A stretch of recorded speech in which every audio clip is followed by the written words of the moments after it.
கட்சியின் கொள்கை தலைவராக டாக்டர் அம்பேத்கரை ஏற்றுக்கொண்டவர், எல்லோருக்குமான தலைவர் அம்பேத்கர் நூலை வெளியிட்டவர். அவரை சிறப்புரை ஆற்ற அழைக்க வேண்டாமா?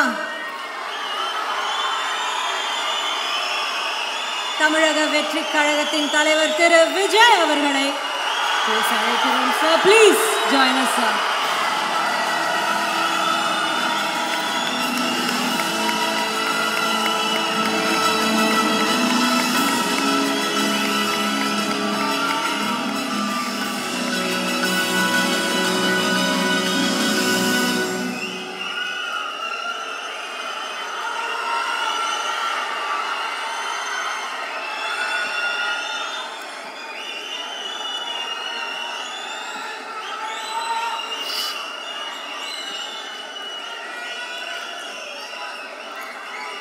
எல்லாருக்கும் வணக்கம்.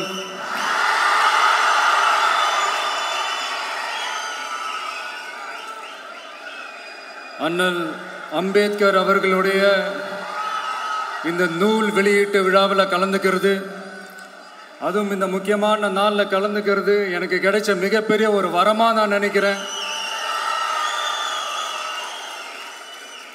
விகடன் குழும நிறுவன தலைவர் திரு ஸ்ரீனிவாசன் அவர்கள் அண்ணல் அம்பேத்கர் அவர்களுடைய பேரன் திரு ஆனந்த் டெல்டும்டே அவர்கள்,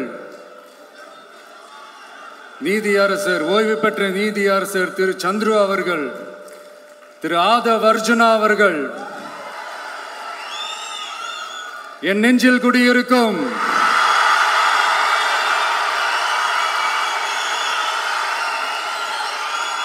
என்னுடைய நண்பா நண்பிகள், தோழா தோழிகள்,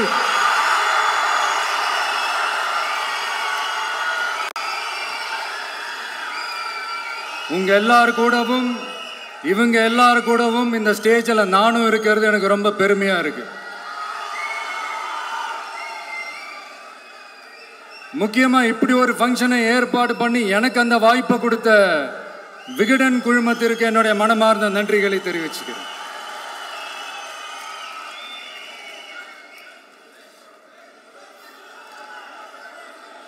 இன்னைக்கும் நிறைய பேர்கிட்ட உங்க ஃபேவரட்டான ஹாலிடே டெஸ்டினேஷன் எதுன்னு கேட்டீங்கன்னா நியூயார்க் சிட்டின்னு சொல்லுவாங்க.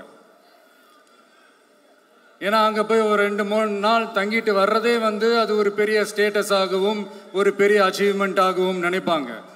ஆனால் 100 வருஷத்துக்கு முன்னாடியே நியூயார்க்லாம் போய் அங்கே உலக புகழ் பெற்ற கொலம்பியா யூனிவர்சிட்டியிலலாம் போய் படித்து டாக்டர் பட்டம் வாங்கி சாதித்த ஒரு அசாத்திய மாணவர் ஒருத்தர் இருந்தார். அது கூட பெருசு இல்லை, அவர் எந்த சூழ்நிலையில் அங்கே போய் படித்து சாதிச்சாருன்றதான் மிகப்பெரிய விஷயம். அன்னைக்கு அந்த மாணவரை, நீ இந்த சாதியில் பிறந்திருக்கிற, உனக்கெல்லாம் படிக்கிறதுக்கெல்லாம் தகுதி இல்லை, நீ எல்லாம் எதுக்கு ஸ்கூலுக்கு வர, அப்படி இப்படின்ட்டு அவர் வாழ்கிற சமூகமே அவரை தடுத்துச்சு. அதையும் மீறி அந்த மாணவர் பள்ளிக்கூடம் போனால் சக மாணவர்களுடன் சரிசமாக உட்கார்ந்து படிக்க அவருக்கு அனுமதி இல்லை. தாக எடுத்தா தண்ணி கூட குடிக்க முடியல. அப்படி அத்தனை சக்திகளும் அவருக்கு எதிராக இருந்தது. ஆனால் ஒரே ஒரு சக்தி மட்டும்தான், நீ படி, எத்தனை தடைகள் வந்தாலும் படி, தொடர்ந்து படி அப்படின்னு சொல்லிக்கிட்டே இருந்தது. அதுதான் அந்த மாணவருக்குள்ள இருந்த அந்த வைராக்கியம். அந்த சின்ன வயசுல அந்த மாணவருக்குள்ள எப்படி அப்படி ஒரு வைராக்கியம் வந்துச்சுன்னு நினைச்சு பார்க்கும்போது உண்மையிலே பிரமிப்பாக தான் இருந்துச்சு. அந்த வைராக்கியம் தான் அந்த மாணவரை பிற்காலத்தில் இந்த நாட்டோட ஒரு தலை சிறந்த இன்டெலெக்சுவலா டிரான்ஸ்ஃபார்ம் ஆகிறதுக்கும் காரணமா இருந்துச்சு. எனக்கு தெரிஞ்ச உலக வரலாற்றிலே இப்படி ஒரு டிரான்ஸ்ஃபர்மேஷனை யாரும் பார்த்துருக்க மாட்டாங்க. அந்த மாணவர் வேற யாரும் இல்லை, நம்மளுடைய அண்ணல் அம்பேத்கர் அவர்கள் தான்.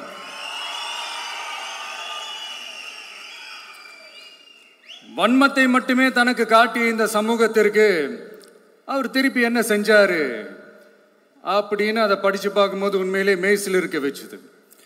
பிறப்பால் நாம் அனைவரும் சமம், நீ எந்த சாதியில் பிறந்திருந்தாலும் எந்த மதத்தை பின்பற்றினாலும் சட்டத்தின் முன் நாம் அனைவரும் சமம் அப்படிங்கிற ஒரு உயரிய கோட்பாட்டை உறுதி செய்யும் நம் நாட்டின் அரசியல் சாசன சட்டத்தை வழங்கி நம்ம நாட்டில் இருக்கிற எல்லாருக்குமே ஒரு பெருமை தேடி தந்தவர்.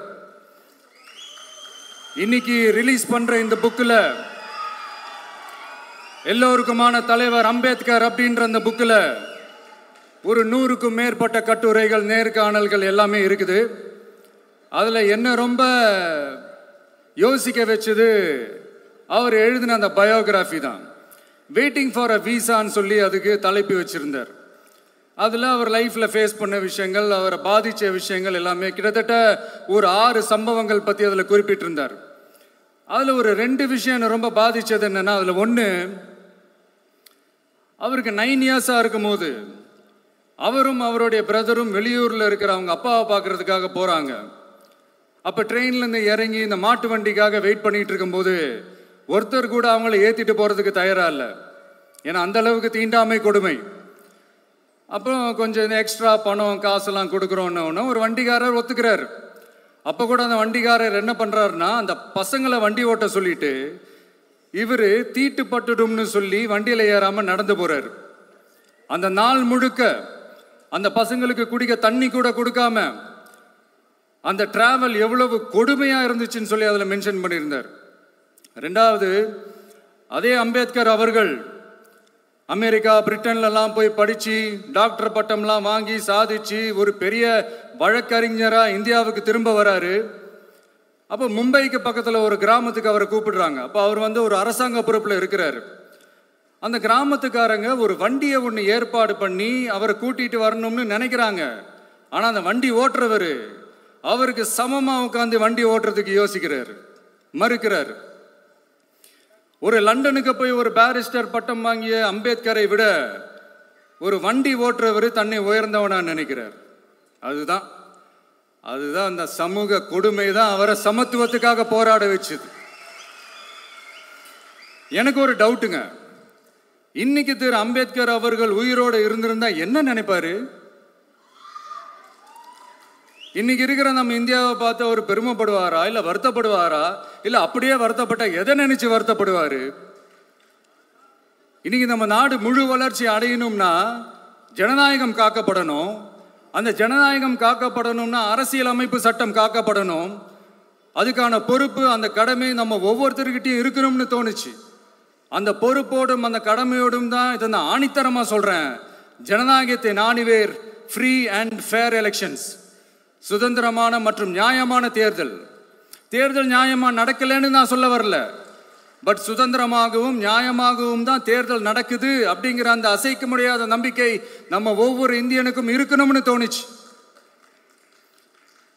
அது அமையணும்னா தேர்தல் ஆணையர்கள் கான்சென்சஸ், அதாவது ஒருமித்த கருத்து அடிப்படையில் மட்டும்தான் நியமிக்கப்பட வேண்டும் அப்படின்றதான் என்னுடைய ஒரு வலிமையான ஒரு கோரிக்கை. 2வது, ஏப்ரல் 14 அண்ணல் அம்பேத்கர் அவர்களுடைய பிறந்த நாள். அன்னைக்கு தான் நம்ம ஒட்டுமொத்த இந்தியர்களுக்குமான ஜனநாயக உரிமைகள் பிறந்த தினம். அதனால் அந்த டேட்டை இந்தியாவோட ஜனநாயக உரிமைகள் தினமா அறிவிக்கணும்.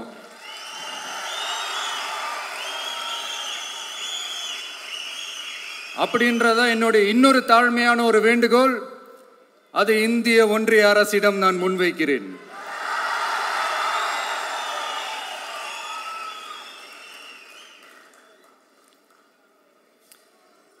அம்பேத்கர் அவர்களை பற்றி யோசிக்கும் போது கண்டிப்பாக சட்டம் ஒழுங்கு, சமூக நீதியை பற்றி யோசிக்காமல் இருக்கவே முடியாது. இன்னைக்கும் மணிப்பூரில் என்ன நடக்குதுன்னு நம்ம எல்லாருக்குமே தெரியும். ஆனால் அதை பற்றி கொஞ்சம் கூட அதை கண்டுக்காம ஒரு அரசு மேல இருந்து நம்மளை ஆண்டுகிட்டு இருக்கு.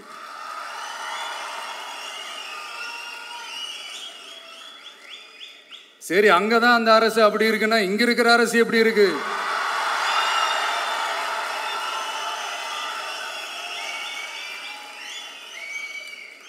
இங்க நம்ம தமிழ்நாட்டில் வேங்கை வயல்னு ஒரு ஊர்ல என்ன நடந்துச்சுன்னு நம்ம எல்லாருக்குமே தெரியும். சமூக நீதி பேசுற இங்க இருக்கிற அரசு அதுக்கு எந்த விதமான ஒரு நடவடிக்கை எடுத்த மாதிரியே எனக்கு தெரியலையே.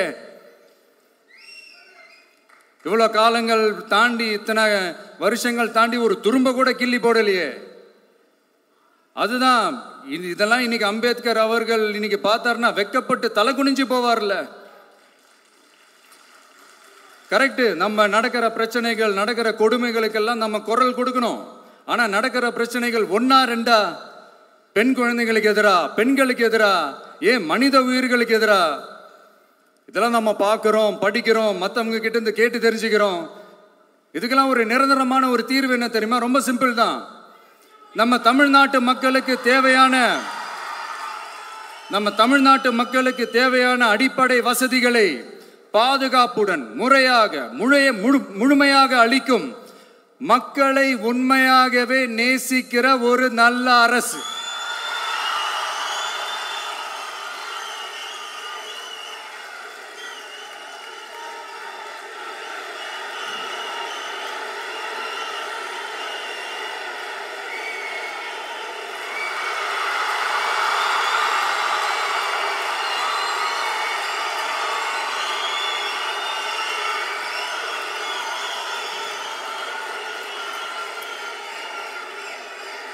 அதான் சொன்னேன், இது அமைஞ்சிட்டாலே போதும். அதான் ரொம்ப சிம்பிள்னு சொன்னேன்.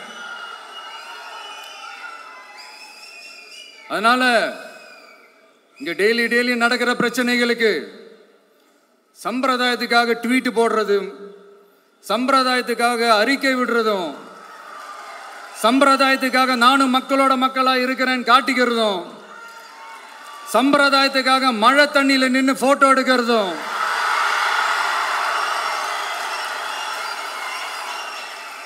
எனக்கு அதுல கொஞ்சம் கூட உடன்பாடே இல்லை. பட் என்ன பண்றது, நம்மளும் சம்பிரதாயத்துக்காக சில நேரத்தில் அந்த மாதிரி செய்ய வேண்டியதா போயிடுது. அதாவது நான் என்ன சொல்ல வரேன்னா, மக்களோட உரிமைகளுக்காகவும் அவங்களோட உணர்வு பூர்வமாக இருக்கணும். என்ன ஒவ்வொருத்தரும் அவங்க குடும்பத்தில் ஒருத்தனா நினைச்சிட்டு இருக்கிற அவங்க தமிழ்நாட்டில் அவங்களுக்கு எங்க என்ன பிரச்சனை நடந்தாலும் அவங்களோட உரிமைகளுக்காகவும் அவங்களோட உணர்வு பூர்வமாக இருப்பேன். எப்பவுமே அப்படிதான் இருப்பேன்.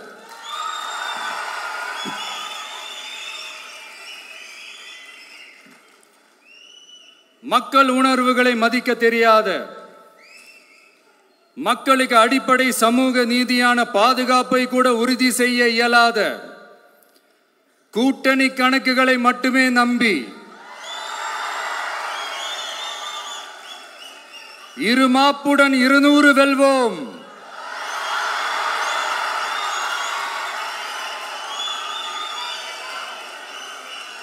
என்று எகத்தால முழக்கமிடும் மக்கள் விரோத ஆட்சியாளர்களுக்கு என் மக்களோடு இணைந்து நான் விடுக்கும் எச்சரிக்கை,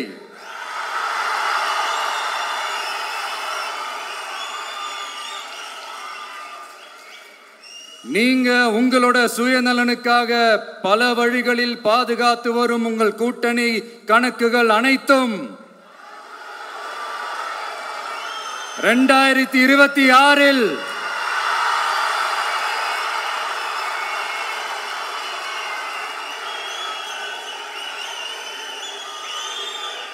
மக்களே மைனஸ் ஆக்கி விடுவார்கள். மக்களே மைனஸ் ஆக்கி விடுவார்கள்.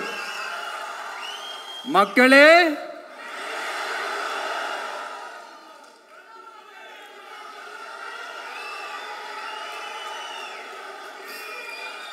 எனக்கு இந்த வாய்ப்பு கொடுத்த விகடன் குழுமத்திற்கும் வந்திருக்கும் பெரியோர்களுக்கும் சான்றோர்களுக்கும் மீண்டும் என்னுடைய வணக்கங்கள், மீண்டும் என்னுடைய நன்றிகள். கடைசியா ஒரே ஒரு விஷயம்,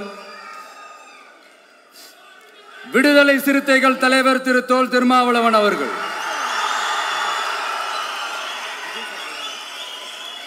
அவங்களால இன்னைக்கு வர முடியாம போச்சு.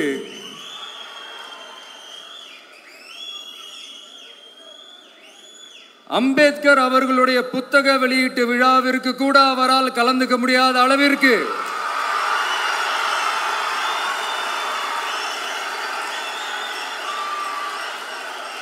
கூட்டணி கட்சிகள் சார்ந்து எவ்வளவு பிரஷர் இருக்கும் என்று என்னால் யூகிக்க முடிந்தாலும் நான் இப்ப சொல்றேன், அவருடைய மனசு முழுக்க முழுக்க இன்னைக்கு நம்மளோட தான் இருக்கும். நன்றி, வணக்கம்.